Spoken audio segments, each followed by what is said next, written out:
By February 27, 1943, Telemark, Norway. A frozen moon hung over the Hardangervidda Plateau, casting a pale glow on one of the most isolated landscapes in all of Europe.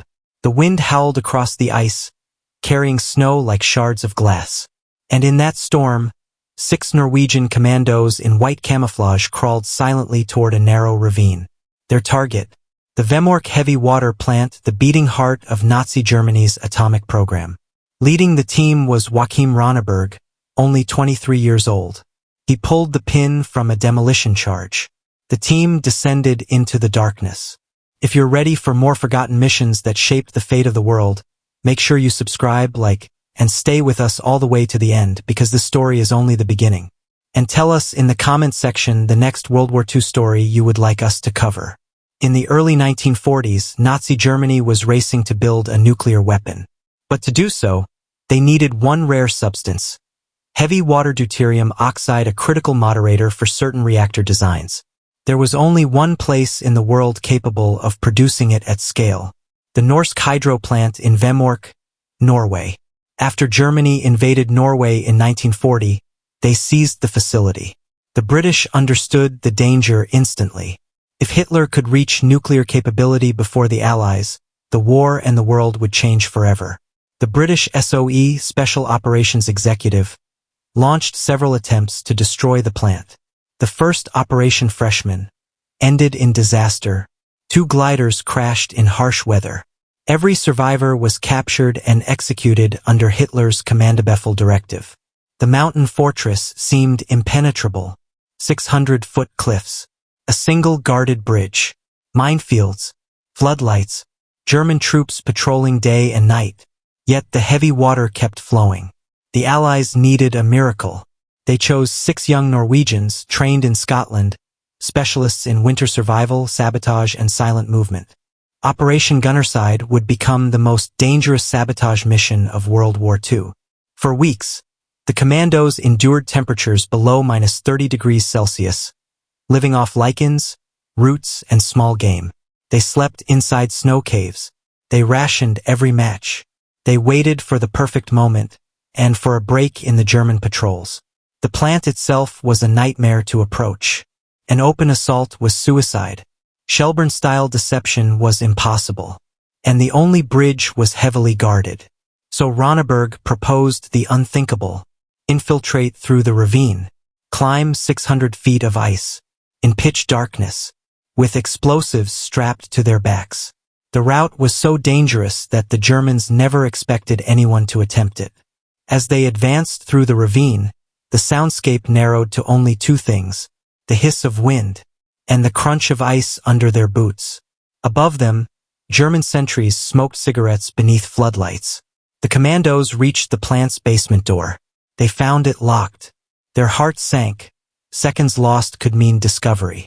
Then one of them noticed a cable leading to a small window. They squeezed through the darkness, one by one. Inside the basement, the smell of metal and coolant filled the air. Pipes vibrated along the walls. Just above their heads, German technicians worked without suspicion. Ronneberg knelt beside the heavy water electrolysis chambers.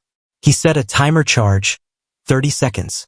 He paused and placed a small, friendly note on one of the tanks.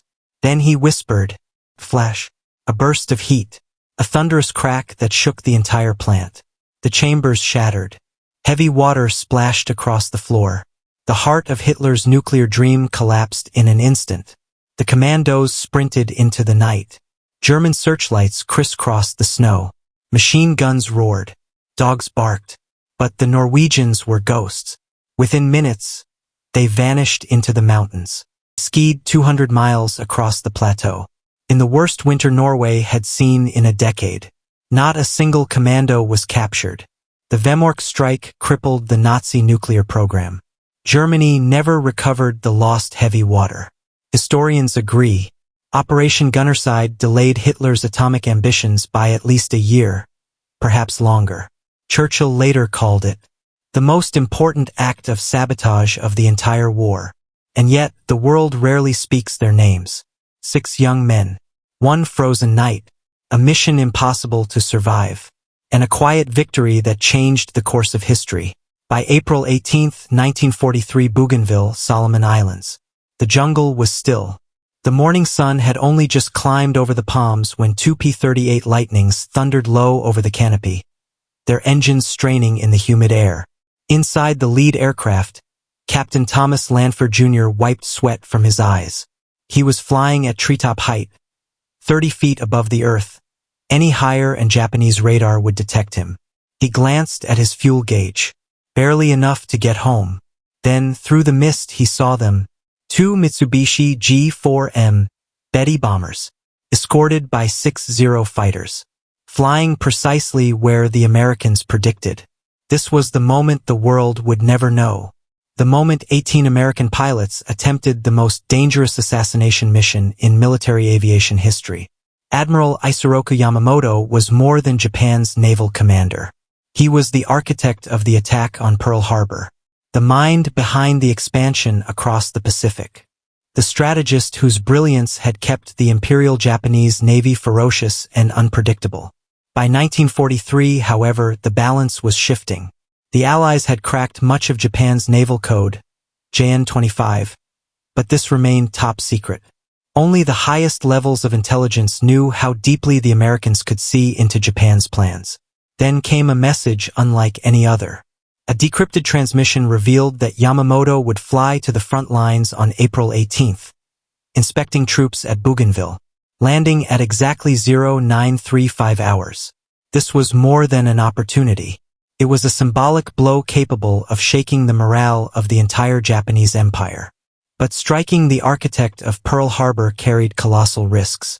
If the Japanese discovered American code breaking, they would change their systems instantly. If the mission failed, it would prove Yamamoto untouchable. And the distance 340 miles one way was beyond the range of almost every Allied fighter. The Lockheed P-38 Lightning with drop tanks could make the flight barely. 18 of them were chosen. The operation was given a single name, Operation Vengeance.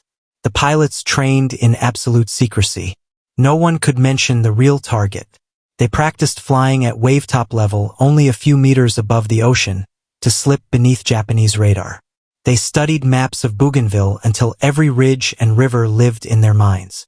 For P-38s would form the killer group, intercepting Yamamoto directly. 14 others would act as cover, taking on any Zero fighters. The Lightnings had to arrive at a precise point at the exact second Yamamoto's bomber passed overhead. If they were early, the Japanese would scatter.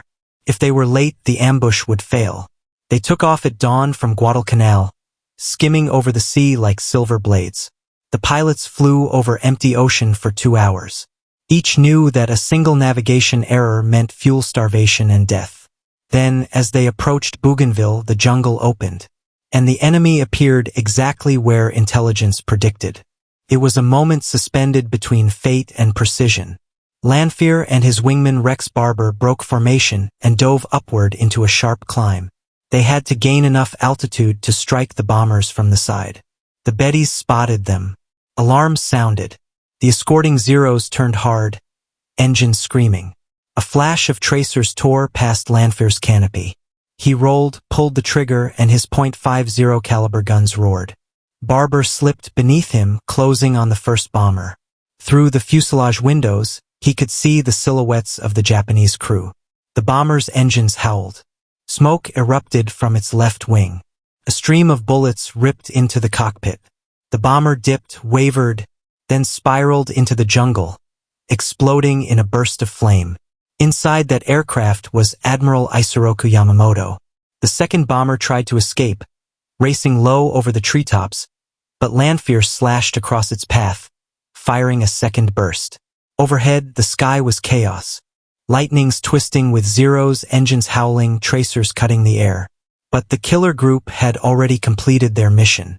The Americans turned south, fuel dangerously low. Some landed with engines sputtering. Others rolled to a stop with their tanks dry. But every pilot returned home alive. Japan tried to hide Yamamoto's death for days. When the truth was released, the empire was shaken to its core. The man who built their naval strategy had been intercepted and killed. In the sky, a strike that seemed impossible had succeeded through a fusion of intelligence, precision flying, and absolute daring. Some called it revenge for Pearl Harbor. Others called it a necessary blow to the enemy's morale. To this day, historians still debate which pilot fired the killing shots. But the result, the impact, is undeniable. Operation Vengeance proved that even the most protected figure in wartime Japan could be reached. And the mission remained secret for years, concealing the true source of its success. America's ability to read Japan's codes. A silent victory, won by pilots who risked everything, and by codebreakers whose names remained hidden far longer. At May 16, 1943, RAF Scampton, England. A cold dusk settled over the airfield as 19 Lancaster bombers lined up on the runway, engines rumbling like distant thunder. Men in Mae West life jackets stood silently beside their aircraft, the wind snapping at their uniforms. Inside the lead bomber, squadron leader Guy Gibson tightened his harness. He looked down at the strange, cylindrical bomb spinning beneath his aircraft, something no pilot had ever used in combat before. Gibson eased the throttle forward. The bomber lurched down the runway. The setting sun caught the dust on its fuselage as it rose into the sky. Their target lay deep inside Germany. The Great Ruhr Dams, the industrial heart of Hitler's war machine. What Gibson and his men were about to attempt had no precedent in aviation history. By 1943, the Ruhr Valley powered the German war effort.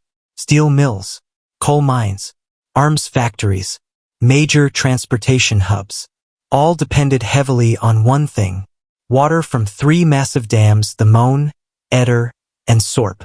Destroying even one dam could cripple production for months. Destroying multiple dams could paralyze it. The dams were enormous stone fortresses, guarded by anti-aircraft guns and protected by thick torpedo nets stretching across the reservoirs. Traditional bombs were useless. Torpedoes would never reach the walls.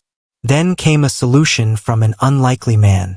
Barnes Wallis, a quiet, bespectacled British engineer. He invented a weapon that seemed to defy physics. The upkeep bouncing bomb. It had to be spun up, dropped at exactly 60 feet, at exactly 232 miles per hour, at exactly the right distance from the dam. Any deviation meant instant failure or death. To deliver this revolutionary weapon, the RAF created a new elite formation. 617 Squadron, later known as the Dambusters. Their training was brutal. Pilots flew at such low altitudes that they skimmed treetops, rooftops, and power lines. Some clipped waves with their bomb casings.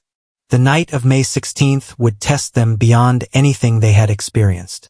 The Lancasters flew across the Dutch coast at treetop height, so low that windmills nearly scraped their underbellies. Anti-aircraft fire burst from the shoreline. Some aircraft flew through tracer arcs so dense it looked like they were crossing a burning cage. One Lancaster hit power lines. Another struck a tree. Several crashed into the North Sea. But the survivors pressed on. Gibson's formation reached the Möhne Dam first. Moonlight glowed on the surface of the reservoir. Searchlights swept across the sky. Flak batteries opened fire. The plan required one bomber at a time to fly a perfect, lethal straight-line run toward the dam, with no evasive maneuvers, and no second attempt. Gibson volunteered to go first. He dove low over the water until the dam's twin towers aligned in his sights. The bomb beneath the Lancaster spun at 500 revolutions per minute. The reservoir lit up with tracer fire. Shells exploded inches away. Gibson felt the bomb release. It struck the water, skipped like a stone, and slammed into the dam's base. Second aircraft hit by flak. The bomb missed. Third aircraft bomb detonated prematurely. Violent waters tossed the plane like a toy. It barely escaped. Fourth aircraft, perfect alignment. Gibson flew alongside him, purposely drawing enemy fire to protect the run. Tracer shells followed Gibson's Lancaster, tearing past his engines. The fourth bomb struck the dam squarely, rolled underwater, and exploded. This time, the stone wall trembled. A crack stretched across the facade. More bombers arrived. More explosions shook the dam. Then, at 12:28 a.m., the Moan Dam gave way. A roar louder than artillery tore across the valley. Millions of tons of water surged forward in a black wave, smashing bridges, drowning factories, sweeping away entire villages. The Dambusters turned south for the next target. The Eder Dam, hidden between steep hills. This approach was even more difficult. Pilots flew tight downward spirals between ridges, barely avoiding the ground. After repeated attempts, one crew finally released their bomb at the perfect angle. The explosion ripped a hole through the dam's core. The Eder Valley flooded. The Sorp Dam was attacked as well, but its design absorbed damage differently. Despite repeated strikes, it held. By the end of the night, 617 Squadron had completed one of the most daring air operations of the war. But the cost was devastating. Of the 133 men who launched that evening, 53 never returned. Operation Chastise sent shockwaves through the Reich. The industrial heart of Germany was flooded. Steel production halted. Coal mines shut down. Thousands of workers were diverted to repair efforts. Hitler was enraged. The Luftwaffe tightened dam defenses overnight. German propaganda tried to minimize the damage, but the truth was undeniable. The Dambusters had achieved what most thought impossible. The price they paid echoes through history. Young men, flying massive bombers at suicidal altitudes, using a weapon no one had ever seen before, against targets thought unbreakable. Guy Gibson received the Victoria Cross. 617 Squadron became immortal. Their mission was not perfect, but it was courageous, innovative, and devastatingly effective. Operation Chastise proved that precision, ingenuity, and sheer daring could strike at the very heart of an enemy that believed itself invulnerable. On September 22, 1943, Kafjord, northern Norway. The water was black and silent beneath the Arctic dawn. Snow drifted gently across the fjord, settling on the steel hull of the Tirpitz, the most feared battleship in Europe. Her crew wiped frost from the massive 15-inch guns, unaware of the danger lurking deep below. 2 miles out, X6, a 4-man British midget submarine, scraped against a submerged rock. The impact shattered its gyro compass. Water spilled in. Lights flickered. Inside the cramped steel cylinder, Lieutenant Donald Cameron, only 26 years old, steadied himself. With no compass, with broken controls, with icy water rising around his boots, he whispered to his crew, "We continue. No turning back." Ahead of them lay torpedo nets, minefields, anti-submarine cables, and the most powerful battleship Hitler ever built. Since early 1942, the Tirpitz had haunted the North Atlantic like a steel phantom. Sister ship of the Bismarck, she represented a threat that could not be ignored. 42,000 tons of armor, 8 15-inch guns, 100-plus anti-aircraft weapons, a crew of 2,000 men. Her mere presence forced the Royal Navy to keep massive fleets on constant alert, draining resources from every corner of the war. She was stationed in the fjords of Norway, shielded by towering mountains, thick smoke screens, anti-aircraft batteries, and torpedo nets. Every Allied attempt to destroy her had failed. Air raids could not reach her. Torpedoes could not penetrate her defenses. The fjords made submarine approach nearly impossible. Churchill called her the Beast. The Admiralty realized that only an unconventional approach could work. And so they designed a weapon unlike anything used before. The X-Craft miniature submarine, 51 feet long, crew of 4, carrying 2 2-ton explosives called side charges. Their mission: penetrate the fjord, evade nets and mines, attach explosives under the Tirpitz, escape if possible. It was a mission almost no one expected them to survive. 6 X-Craft were towed by larger submarines from Scotland toward the Norwegian coast. The journey alone was punishing. Days submerged, cramped compartments, oxygen rationing, condensation dripping from every surface. 2 X-Craft were lost before even reaching Norway. Another became entangled in nets. But X6 and X7 continued. As they approached Kafjord, a thick Arctic fog rolled in. A curse and a blessing. It concealed them from German patrols, but also hid the nets, rocks, and mine cables they had to navigate. Inside the boats, conditions were deteriorating. Batteries overheating, air turning foul, pumps struggling, depth gauges unreliable. Yet the crews pushed forward. By dawn on September 22nd, the two surviving submarines reached the outer torpedo nets surrounding Tirpitz. X-7 found a gap beneath the nets, barely wide enough, and slid under it like a shadow. X-6, damaged and leaking, got caught on a chain. The boat shook violently, but a wave lifted it just enough for the crew to cut free. They were inside the final defensive perimeter, and above them, the giant battleship slept at anchor. X-6 rose from the depths. Through the periscope, Cameron saw Tirpitz towering above. A wall of armor stretching 800 feet long. He armed the side charges. The submarine lurched forward, but the damaged compass spun uselessly. Cameron navigated by instinct and memory. Depth below keel 30 feet. Distance to target 100 yards. Then a disaster. A mechanical failure jammed the submarine's steering. X-6 shot upward, breaking the surface. German lookouts spotted the strange little craft. Alarms sounded across the battleship. Machine guns opened fire. The submarine plunged beneath the hull of the Tirpitz.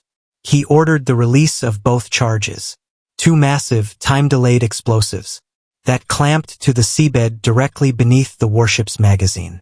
X-7, commanded by Lieutenant Godfrey Place, repeated the maneuver. Under fire, tangled in nets, nearly crushed by anti-submarine cables, they also placed their charges. Their missions complete, the crews tried to escape. X-6 rose again under heavy gunfire. The submarine was crippled. Cameron had no choice. He opened the hatch. Cold Arctic air rushed in. He and his men stood exposed on the deck as German sailors surrounded them. But Cameron, calm and defiant, simply said, "We've done our duty." Minutes later, deep beneath the fjord, the charges detonated. A thunderous explosion lifted Tirpitz out of the water. Bulkheads buckled. Engine rooms flooded. Turrets jammed. A 60-foot gash tore through her hull. Over 1,000 tons of water flooded in. The battleship was crippled out of action for months. Operation Source had succeeded. Tirpitz survived that day, but she never fully recovered.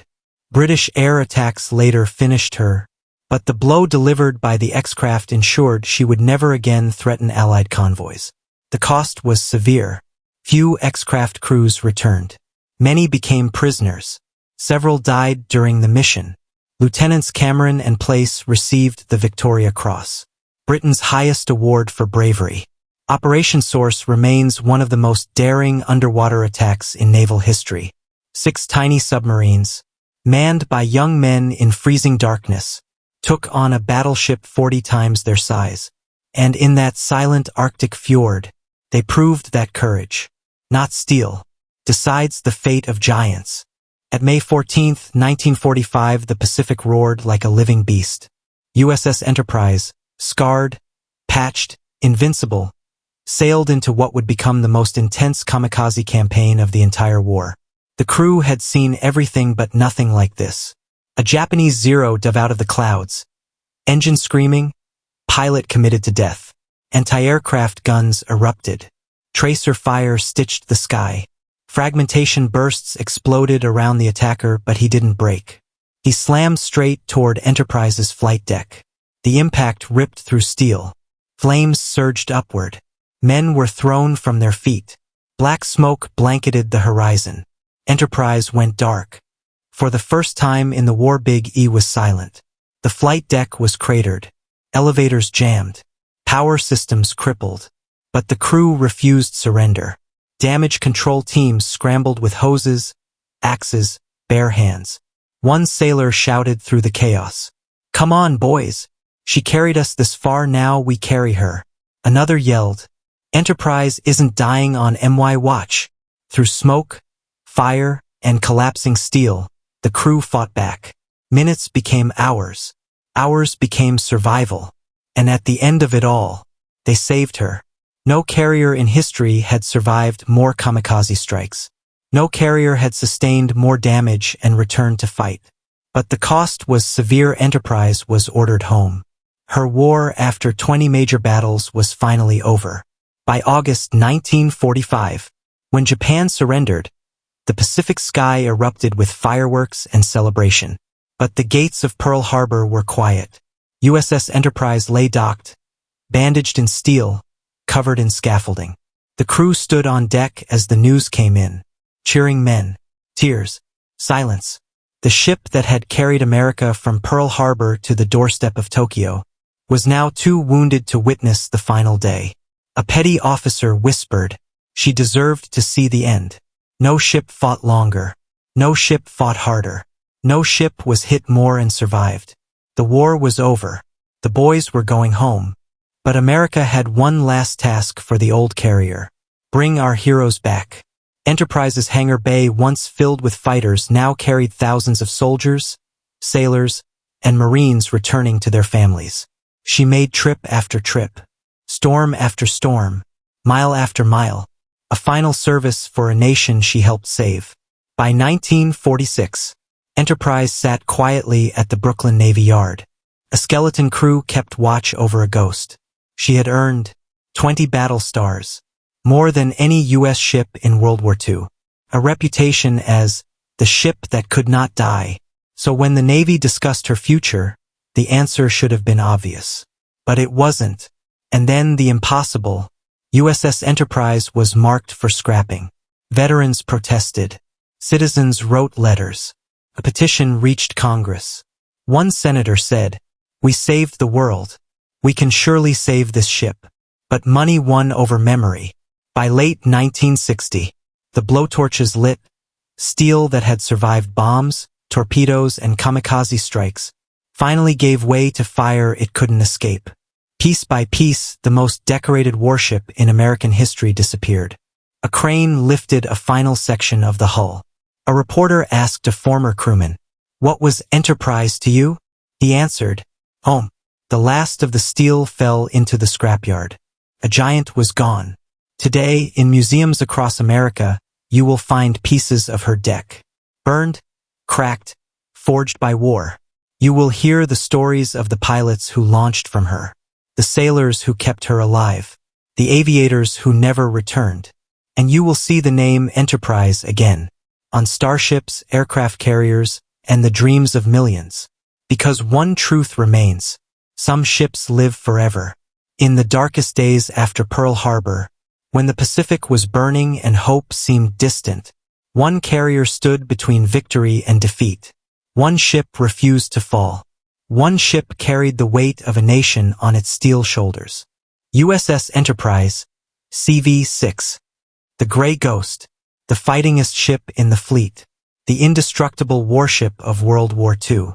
Her story is not just about war. It is about courage, sacrifice, brotherhood, and the unbreakable spirit of those who fight for a world worth saving. If the story moved you, if you honor the men who fought on this legendary ship, then help keep her memory alive. Like the video, share the story, and subscribe for more untold chapters of World War II history, because history only survives if we tell it.